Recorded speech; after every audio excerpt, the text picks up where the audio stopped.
ادامه گفتارهای رادیوی فرهنگ.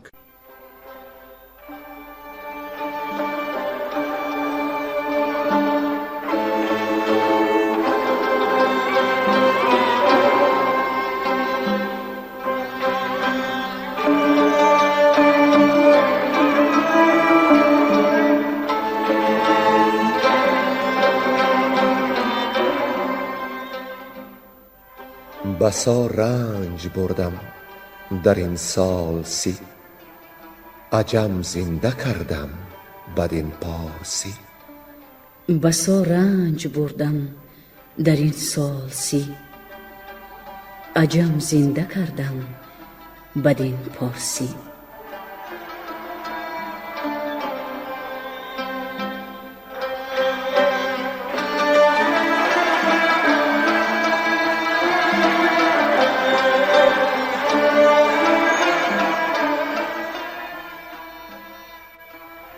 محفل ادبی به استقبال جشن هزاره شاهنامه بیزوال ابوالقاسم فردوسی.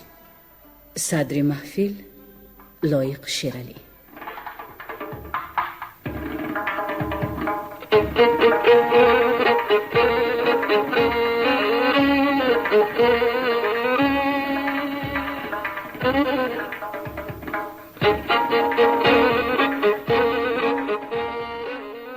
شنوندگان عزیز، در گفتار پیشین ما به آنجا رسیدیم که افراسیاب ترسان و لرزان از خواب بیدار شد. چون گرسیوز و پرستندگان بر سری او آمدند، شاه خواب خود را حکایت کرد. او خواب می‌بیند که در بیابان پر از مار، زمین پر از گرد و غبار و آسمان پر از عقاب، سراپرده اش را سپاهی از کنداوران پیچاندند و ناگاه بادی برخاسته خیمه او را نگون، اسکرانش را زبون ساخته است. 100,000 نیزور به سوی او تاخته، دست او را بسته پیش کاووس بردند. جوانی در نزد کاووس نشسته بوده است و بر افراسیاب دمیده میانش را به دو نیم کرده است. گرسیوز گفت که تعبیر این خواب به نیکی است، یعنی همه دشمنان افراسیاب خوارزار می‌گردند. اما افراسیاب موبدان و خوابگزاران را آگاه کرد که خواب او را بر کسی آشکار نکنند. زبان آوری با خردی به افراسیاب گفت که اکنون به بیداری از ایران سپاهی گران می آید و پیشا پیش سپاه سیاووش. اگر شاه با سیاووش بجنگد، از ترکان کسی زنده نمی ماند. افراسیاب با گرسیوز مصلحت کرد که اگر چنین واقعه پیش آید، بجز آشتی چاره دیگر نیست. افراسیاب با موبدان نیز مصلحت کرد و به نزد سیاووش گنج زیاده فرستاد. گرسیوز هدیه های افراسیاب را به سیاووش آورد، سخنهای او را نیز رساند. سیاووش نخست از آمدن گرسیوز شاد شد، اما چون با رستم پیلتن مشورت کرد، از آشتی جستن افراسیاب حیران شد. بار دیگر چون گرسیوز نزد سیاووش آمد، سیاووش به گرسیوز فرمود تا به افراسیاب پاسخ فرستد که دل را از کینه تهی سازد. گرسیوز سواری را نزد افراسیاب فرستاد تا بگوید که از شهریار گروگان می‌خواهد. افراسیاب راضی شد و به گرسیوز خلعت فرستاد. و اینک دنباله داستان را بشنوید. گویندگان ساربان، گلنسا زمانی، کمینه، بازار صابر و بیرنگی کهدامنی.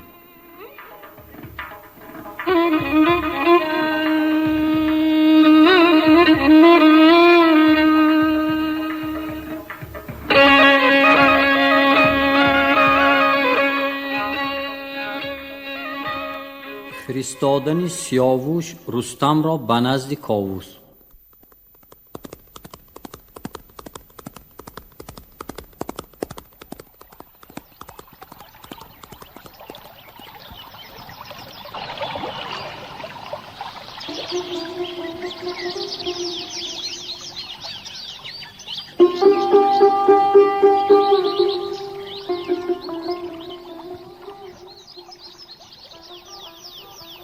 سیاوش نشست از بری تخت عاج، بیاویخت او از بری عاج تاج. همی رای زد تا یکی چرب گوی، کسی کو سخن را دهد رنگ و بوی. ز لشکر همی خواست گردی سوار، که با وی بسازد مگر شهریار. چونین گفت با او گوی پیلتن، کزین در کی آرد کشادن سخن. همان است کاووس کز پیش بود، ز تیزی نکاهد بخواهد فزود. مگر من شوم نزد شاهی جهان، کنم آشکارا برو بر نهان. ببرم زمین گر تو فرمان دهی، ز رفتن نبینم همی جز بهی. سیاوش ز گفتار او شاد گشت، حدیثی فرستادگان یاد گشت. سپهدار بنشست و رستم به هم، سخن رفت هر گونه از بیش و کم. بفرمود تا رفت پیشش دبیر، نوشتش یکی نامه بر حریر. نخست آفرین کرد بر دادگر، کزو دید نیروی و بخت و هنر. خداوند هوش و زمان و توان، خرد پروراند همه با روان. گذر نیست کس را ز فرمان اوی، کسی کو بگردد ز پیمان اوی. ز گیتی نبیند جز از کاستی، بدو باشد افزونی و راستی. همان آفریننده هورماه، فزاینده بخت و تخت و کلاه. از او باد بر شهریار آفرین، جهاندار و از نامداران گزین. رسیده به هر نیک و بد رای اوی، ستونی خرد باد بالای اوی. رسیدم به بلخ و به خرم بهار، همان شادمان بودم از روزگار. ز من چون خبر یافت افراسیاب، سیه شد به جان اندرش روشناب. بدانست کان کار دشوار گشت، جهان تیره شد بخت او خوار گشت. بیامد برادرش با خواسته، بسی خوب رویان آراسته. که زینهار خواهد ز شاهی جهان، سپارد بدو تاج و تختی مهان. بسنده کند زین جهان مرز خویش، بداند همی پایه و عرض خویش. از ایران زمین نسپرد تیره خاک، بشوید دل از کینه و جنگ پاک. ز خویشان فرستاد صد نزد من، بدین خواهش آمد گوی پیلتن. گر او را ببخشد ز مهرش سزاست، که بر مهر او چهره او گواست. تهمتن بیامد به درگاه شاه، چنان چون سزد با درفش و سپاه. وزان روی گر سیوزی نیک خواه، بیامد بری شاه توران سپاه. پس آنگه که گر سیوزن در شتاب، بیامد به نزدیک افراسیاب.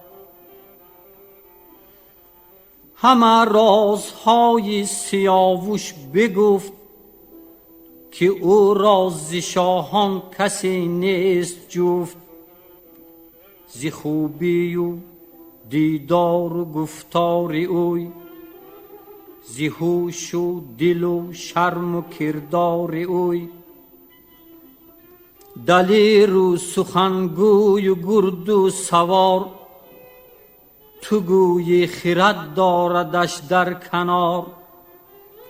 بخندید و با وی چنین گفت شاه، که چاره به از جنگ ای نیک خواه. دلم گشت از آن خواب بد پر نهیب، ز بالا بدیدم نشانی نشیب. پر از درد گشتم سوی چاره باز، بدان تا نماند تنم در گداز. و گنج و دیرم چاره آراستم، کنون آنچنان شد که من خواستم.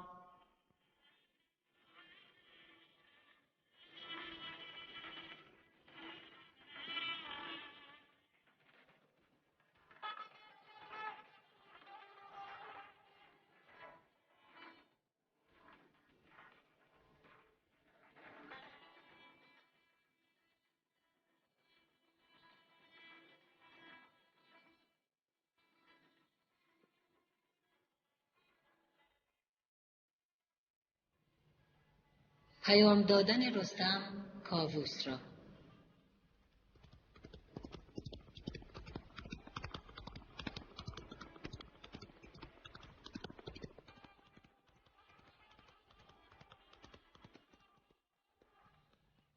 وزین روی چون رستم شیرمرد، بیامد بر شاه ایران چو گرد. به پیش اندر آمد به کش کرده دست، برآمد سپهبد ز جای نشست. بپرسید و بگرفتش اندر کنار، ز فرزند و از گردش روزگار. ز گردان و از رزم و کار سپاه، بدان تا چرا بازگشت او ز راه. تهمتن ببوسید روی زمین، به کاووس برخواند چند آفرین. نخست از سیاوش زبان برگشاد، ستودش فراوان و نامه بداد. چو نامه برو خواند فرخ دبیر، رخ شاه کاووس شد همچو قیر. به رستم چنین گفت گیرم که اوی، جوان است و بد نارسیده بروی. نه آخر تو مردی جهان دیده ای، بد و نیک هر گونه ای دیده ای. چو تو نیست اندر جهان سر به سر، به جنگ از تو جویند مردان هنر. ندیدی تو بدهای افراسیاب، که گم شد ز ما خورد و آرام و خواب. مرا رفت بایست کردم درنگ، مرا بود با او سر پر ز جنگ. نرفتم که گفتند از ایدر مرو، بمان تا بسیجد جهاندار نو. چو با دفره ایزدی خواست بود، مکافات بدها بدی خواست بود. شما را بدان مردری خواسته، بران گونه بر دل شد آراسته. به مالی که وی بستد از بیگناه، بدین سان بپیچید سرتان ز راه. به 100 ترک بیچاره بد نژاد، که نام پدرشان ندارند یاد. همان از گروگان کمندیشد اوی، همان پیش چشمش همان آب جوی. شما گر خرد را نبستید کار، نه من سیرم از پیچش کارزار. به نزد سیاوش فرستم کنون یکی مرد با دانش و پرفسون. بفرمایمش کاتشی کن بلند، ببند گران پای ترکان ببند. بر آتش بنه خواسته هرچه هست، نگر تا نیازی به یک چیز دست. پس آن بستگان را سوی ما فرست، که سرشان بخواهم ز تنشان گسست. تو با لشکر خویش سر پر ز جنگ، برو تا به درگاه او بیدرنگ. همه دست بگشای تا یک سره، چو گرگ اندر آیند پیش بره. چو تو ساز گیری به کین توختن، سپاهت کند غارت و سوختن. بیاید به جنگ تو افراسیاب، چو گردد برو ناخوش آرام و خواب. تهمتن بدو گفت که ای شهریار، دلت را بدین کار غمگین مدار. سخن بشنو از من تو ای شه نخست، پس آنگه جهان زیر فرمان توست. تو گفتی که بر جنگ افراسیاب، مران تیز لشکر بدان روی آب. بمانید تا او بیاید به جنگ، که او خود شتاب آورد بیدرنگ. ببودیم تا جنگ جوید درست، در آشتی او گشاد از نخست. کسی کاشتی جوید و سور و بزم، نه نیکو بود تیز رفتن به رزم. و دیگر که پیمان شکستن ز شاه، نباشد پسندیده نیک خواه. سیاوش چو پیروز بودی به جنگ، برفتی به سان دلاور نهنگ. چه جستی جز از تخت و تاج و نگین، تن آسانی و گنج ایران زمین. همه یافتی جنگ خیره مجوی، دل روشنت زاب تیره مشوی. که افراسیاب این سخنها که گفت، به پیمان شکستن بخواهد نهفت. هم از جنگ جستن نگشتیم سیر، به جای است شمشیر و چنگال شیر. تو بر تخت زر با سیاوخش راد، به ایران بباشید خندان و شاد. ز زابل برانم من اندک سپاه، نمانم به توران سر تخت و گاه.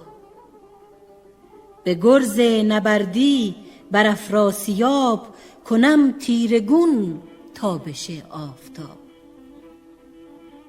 میان من و او بسی رزم بود، مگر کم بخواهد دگر آزمود. ز فرزند پیمان شکستن مخواه، مگو آنچه اندر خورد با گناه. نهانی چرا گفت باید سخن، سیاوش ز پیمان نگردد ز بن. وز این کار کاندیشه کرده است شاه، برآشوبد آن نامور پیشگاه. مکن بخت فرزند خود را دژم، ببینی دل خویش زین پس به غم.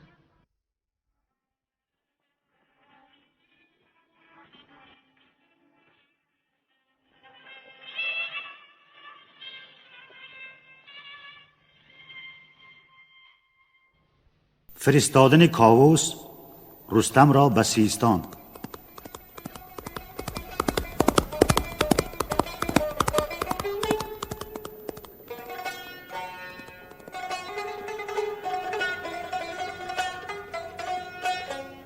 چو بشنید کاووس شد پر ز خشم، برآشفت از آن کار و بگشاد چشم. بر رستم چنین گفت شاه جهان، که ایدر نماند سخن در نهان. که این در سری او تو افکنده ای، چنین بیخ کین از دلش کنده ای. تن آسانی خویش جستی درین، نه افروزش تاج و تخت و نگین. تو ایدر بمان تا سپهدار توس، ببندد بر این کار بر پیل کوس. من اکنون هیونی فرستم به بلخ، یکی نامه با سخنهای تلخ. سیاووش اگر سر ز فرمان من بپیچد، نیاید به پیمان من. به توس سپهبد سپارم سپاه، خود و ویژگان باز گردد ز راه. ببیند ز من هرچی اندر خور است، که او را چنین داوری در سر است. نخوانم تو را زین سپس نیز یار، نخواهم که ما را کنی کارزار. غمی گشت رستم به آواز گفت، که گردون سری من بیارد نهفت. اگر توس جنگی تر از رستم است، چنان دان که رستم به گیتی کم است. بگفتین و بیرون شد از پیش اوی، پر از خشم جان و پراژنگ روی. ابا لشکر خویش برگشت و رفت، سوی سیستان روی بنهاد تفت. همان در زمان توس را خواند شاه، بفرمود لشکر کشیدن به راه. برون رفت از پیش کاووس توس، بفرمود تا لشکر و بوق و کوس. بسازند و آرایشی ره کنند، و از آرامگه رای کوته کنند.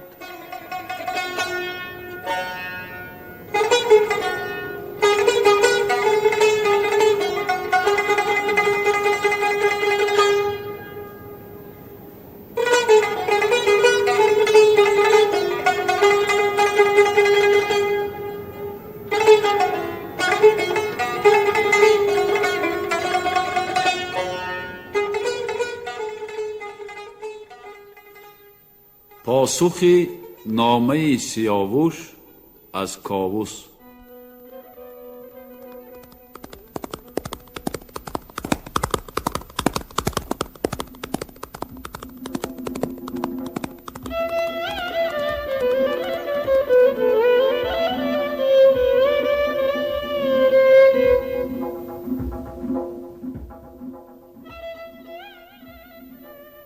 هیون بیاراست کاووس شاه، بفرمود تا باز گردد ز راه.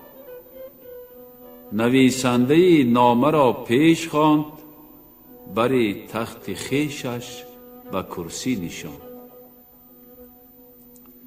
یکی نامه فرمود پرخشم جنگ، پیامی به کردار تیری خدنگ. نخست آفرین کرد بر کردگار، خداوندی آرامش و کارزار. خداوندی بهرام و کیوان و ماه، خداوندی نیک و بد و فر و گاه. به فرمان اوی است گردان سپیر، که از او باز گسترد هر جای مهر. تو را ای جوان تندرستی و بخت، همیشه بماناد با تاج و تخت. اگر بر دلت رای من تیره گشت، سر از رزم جستن تو را خیره گشت.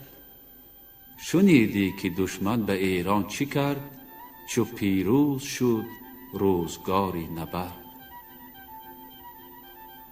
کنون خیره آزرم دشمن مجوی، بر این بارگه بر مبر تا بروی. من از جوانی سر اندر فریب، گر از چرخ گردان نخواهی نهیب. گراوگان که داری به درگه فرست، به بند اندر آوردشان پای و دست. تو را گر فریبت نباشد شگفت، مرا از خود اندازه باید گرفت. که من زان فریبنده گفتار اوی، بسی باز گشتم ز پیکار اوی. نرفت هیچ با من سخن زاشتی، ز فرمان من روی برگاشتی. تو با خوب رویان بیامیختی، به بازی و از جنگ بگریختی.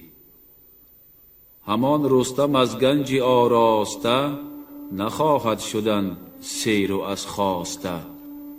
وزان مردری تاج شاهنشهی، تو را شد سر از جنگ جستن تهی.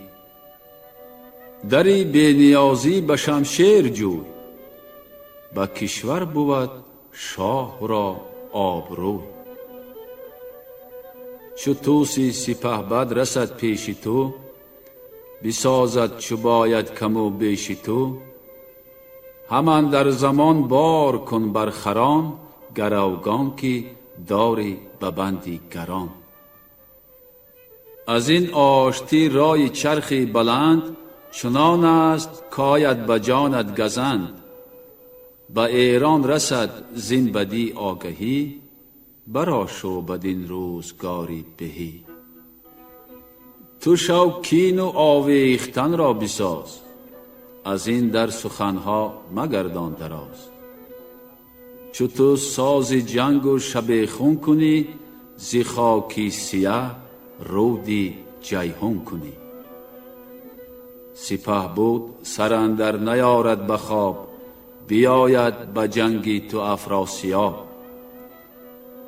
اگر مهر داری بدان انجمن، نخواهی که خوانند پیمان شکن. سپه توست را ده تو خود بازگرد، نه ای مردی پرخاش و جنگ و نبرد. نهادند برنامه بر مهر شاه، هیونی برآورد و ببرید راه. چو نامه به نزد سیاوش رسید، بدان گونه گفتاری ناخوش شنید. فرستاده را خواند و پرسید و جست، از او کرد یکسر سخنها درست. بگفت آنچه با پیلتن گفته بود، ز طوس و ز کاووس کاشفته بود. سیاوش چو بشنید گفتاری اوی، ز رستم غمی گشت و از کاری اوی. ز کار پدر دل پراندیشه کرد، ز ترکان و از روزگاری نبرد.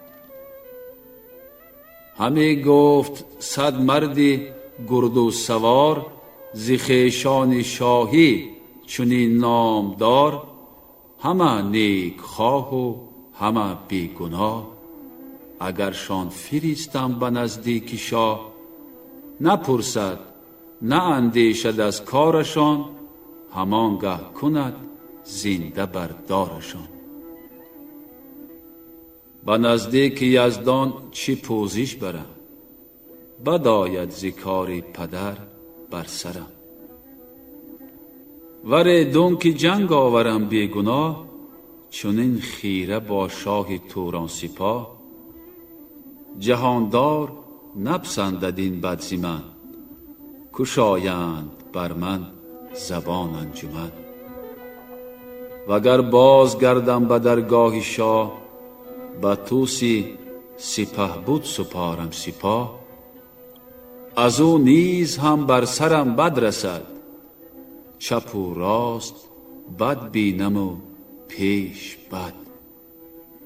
نیاید ز سودابه هم جز بدی، ندانم چه خواهد بودن ایزدی.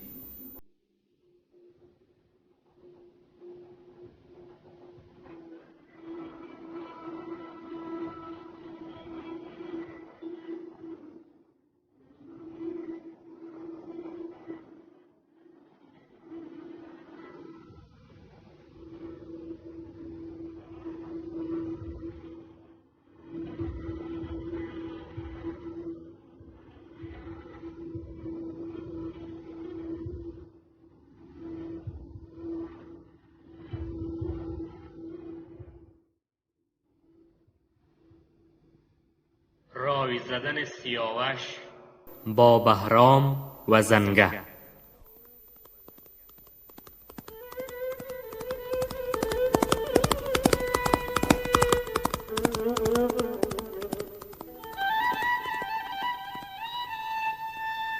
دو تن را ز لشکر ز کندآوران، چو بهرام و چون زنگه شاوران. بر این رازشان خواند نزدیک خویش، بپرداخت ایوان و بنشاند پیش. که رازش به هم بود با هر دو تن، از آن پس که رستم بشد ز انجمن. بدیشان چنین گفت که از بخت بد، همی هر زمان بر سرم بد رسد. بدان مهربانی دل شهریار، بسان درختی پر از برگ و بار. چو سودابه او را فریبنده گشت، تو گویی که زهر گزاینده گشت. شبستان او گشت زندان من، بپژمرد از آن بخت خندان من. چنین رفت بر سر مرا روزگار، که با مهر او آتش آورد بار. گزیدم بدان سور بی آب جنگ، مگر دور مانم ز چنگ نهنگ. به بلخ اندرون بود چندان سپاه، سپهبد چو گرسیوز نیکخواه. نشسته به سغد اندرون شهریار، پر از کینه با تیغ زن 100,000. برفتیم بر سان باد دمان، نجستیم بر جنگ ایشان زمان. چو کشور سراسر بپرداختند، گروگان و آن هدیه ها ساختند. همه موبدان برگزیدند راه، که ما باز گردیم از این رزمگاه. گرو را ز بهر فزونیست جنگ، همش جنگ و هم کشور آید به چنگ. چه باید همی خیره خون ریختن، چونین دل به کین اندر آویختن. سری کش نباشد ز مغز آگهی، نه از بدتری باز داند بهی. قباد آمد و رفت و گیتی سپرد، و آن پس همه رفته باید شمرد.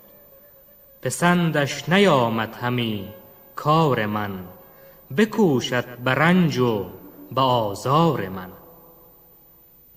به خیره همی جنگ فرمایدم، بترسم که سوگند بگزایدم. همی سر ز یزدان نباید کشید، ز راه نیاگان نباید رمید. دو گیتی همی برد خواهد ز من، بمانم به کام دل اهرمن.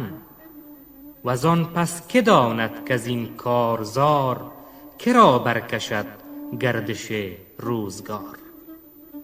نزادی مرا کاشکی مادرم، وگر زاد مرگ آمدی بر سرم. که چندین بلاها بباید کشید، ز گیتی همه زهر باید چشید. درختی است این برکشیده بلند، که بارش هم از زهر و برگش گزند. و زین گونه پیمان که من کرده ام، به یزدان چه سوگندها خورده ام. اگر سر بگردانم از راستی، فراز آید از هر سوی کاستی. زبان برگشایند بر من به بد، به هر جایگاه چنان چون سزد. پراگنده گردد به دهر این سخن، که با شاه توران فگندیم بن. بکین بازگشتن بریدن ز دین، کشیدن سر از آسمان بر زمین. چونین کی پسندد ز من کردگار، کجا بردهد گردش روزگار. شوم گوشه جویم اندر جهان، که نامم ز کاووس ماند نهان.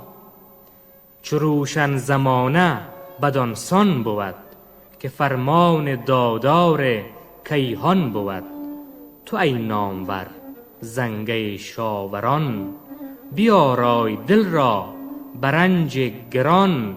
درنگی مباش و منه سر بخواب، برو تا به درگاه افراسیاب. گروگان و این خواسته هرچه هست، ز دینار و از تاج و تخت نشست. ببر همچنین تا به نزدیک اوی، بگویش که ما را چه آمد بروی. بفرمود بهرام گودرز را که ای نامور لشکر و مرز را. سپردم تو را پرده و پیل و کوس، بمان تا بیاید سپهدار توس. بدودی تو این لشکر و خواسته، همه سر بسر کار آراسته. یکا یک برو برشمر هرچه هست، ز گنج و ز تاج و ز تخت نشست. چو بشنید بهرام گفتار اوی، دلش گشت پیچان ز کردار اوی. ببارید خون زنگه شاوران، بنفرید بر بوم هاماوران. پر از غم نشستند هر دو به هم، روانشان ز گفتار او شد دژم. بدو گفت بهرام که این رای نیست، تو را بی پدر در جهان جای نیست. یکی نامه بنویس نزدیک شاه، گوی پیلتن را از او باز خواه. اگر جنگ فرمان دهد جنگ ساز، سخن کوته است ار نگردد دراز. گر آرام گیری سخن تنگ نیست، تو را پوزش اندر پدر ننگ نیست. نوا گر فرستی به نزدیک اوی، بخندد دل و جان تاریک اوی.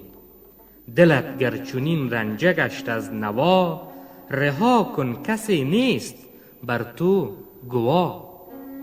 به نامه جز از جنگ فرمانش نیست، نرفته است کاری که درمانش نیست. به فرمان کاووس جنگ آوریم، جهان بر بداندیش تنگ آوریم. مکن خیره اندیشه بر دل دراز، سر او به چربی بدامار باز. مگردان به ما بر دژم روزگار، چو آمد درخت بزرگی به بار. پر از خون مکن دیده و تاج و تخت، مخوشان زبان خسروانی درخت. نه نیکو بود بی تو تخت و کلاه، سپاه و سراپرده و بارگاه. سر و مغز کاووس آتش کده است، همان نامه و جنگ او بیهوده است. وگر آسمانی جز این است راز، چه باید کشیدن سخنها دراز. نپذرفت از آن دو خردمند پند، دگر بود راز سپهر بلند. چنین داد پاسخ که فرمان شاه، برانم که برتر ز خورشید و ماه. ولیکن ز فرمان یزدان دلیر، نباشد ز خاشاک تا پیل و شیر. کسی کو ز فرمان یزدان بتافت، سراسیمه شد خویشتن را نیافت. همی دست یازید باید به خون، به کین دو کشور بودن رهنمون. ز بهر نوا هم بیازارد اوی، سخنهای گم کرده بازارد اوی. وگر باز گردم از این رزمگاه، شوم رزم ناکرده نزدیک شاه. همان خشم و پیکار باز آورد، به دل غم تن اندر گداز آورد. بگوید ز هر گونه با ما سخن، ز کار نو و کارهای کهن. اگر تیرتان شد دل از کار من، بپیچیدتان سر ز گفتار من. فرستاده خود باشم و رهنمای، بمانم بر این دشت پرده سرای. کسی کو نبیند همی گنج من، چرا برگمارد به دل رنج من.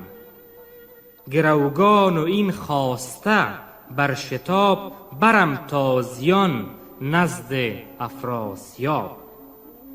سیاوش چو پاسخ چنین داد باز، بپژمرد جان دو گردن فراز. ز بیم جداییش گریان شدند، چو بر آتش تیز بریان شدند. همی دید چشم بد روزگار، که اندر نهان چیست با شهریار. نخواهد بودن نیز دیدار اوی، از آن چشم گریان شد از کار اوی.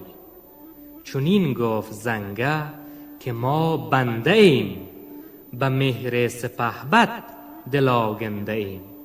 فدای تو بادا تن و جان ما، چنین باد تا مرگ پیمان ما.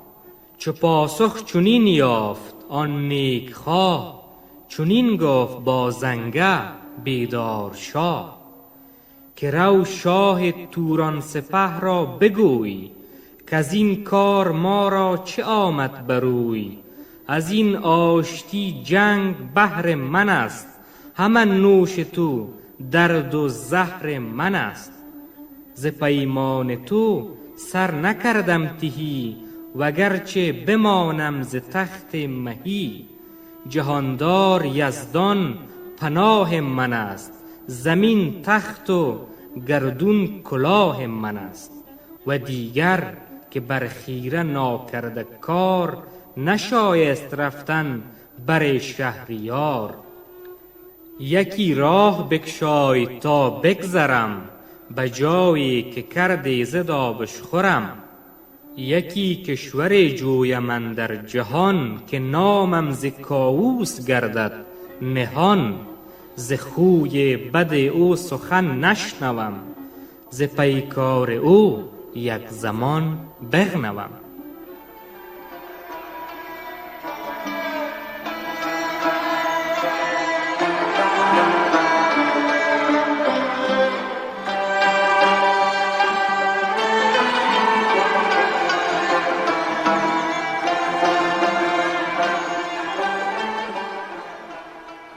شما محفل ادبی را به استقبال جشن هزاره شاهنامه ابوالقاسم فردوسی شنیدید.